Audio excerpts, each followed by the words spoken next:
আসসালামু আলাইকুম। একটি গাছ থেকে আসলে কিভাবে অনেক প্রজাতির ফল নেওয়া যায় আমরা সেটাই দেখব একদম প্র্যাকটিক্যালি। দেখুন, এটা একটা ছোট আম গাছ। এই গাছটার মধ্যে অলরেডি 8টা ভ্যারাইটি স্থাপন করা হয়েছে। এই 8টা ভ্যারাইটির মধ্যে এগুলো হলো সবচেয়ে দামি ভ্যারাইটিগুলা। এগুলো সবগুলো বিদেশি ভ্যারাইটি। এখনও এটাকে আর্দ্রতা ধরে রাখার জন্য পলি করে ক্যাপ করে দেওয়া আছে। তো এই ভ্যারাইটিগুলো হলে মূলত হবে কি, আমরা এই একটা গাছ থেকে মাত্র 8 ধরনের থেকে 10 ধরনের বা আরও অনেক বেশি ভ্যারাইটির ফল নিতে পারবো। আর এর ফলে বিশেষ করে যেটা সুবিধা হবে সেটা হলো, আমাদের যেহেতু এখন জায়গার পরিমাণ কমে যাচ্ছে, আমরা আমাদের অল্প জায়গায় আমাদের পছন্দনীয় অনেকগুলো জাত নিতে পারবো। বিশেষ করে আমরা আমাদের চাহিদাটা পরিপূরণ করতে পারবো। আর এছাড়াও আমরা গাছের শেপ সাইজটাও কিন্তু আমাদের ম্যান হাইটের মধ্যে রেখে কিন্তু পরিচর্যার ক্ষেত্রেও একটা বেনিফিট নিতে পারবো।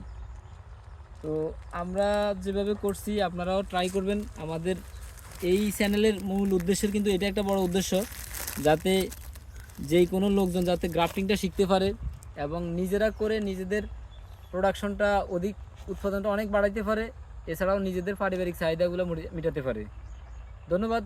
মাল্টি গ্রাফটিং বিডির সাথেই থাকুন। আসসালামু আলাইকুম।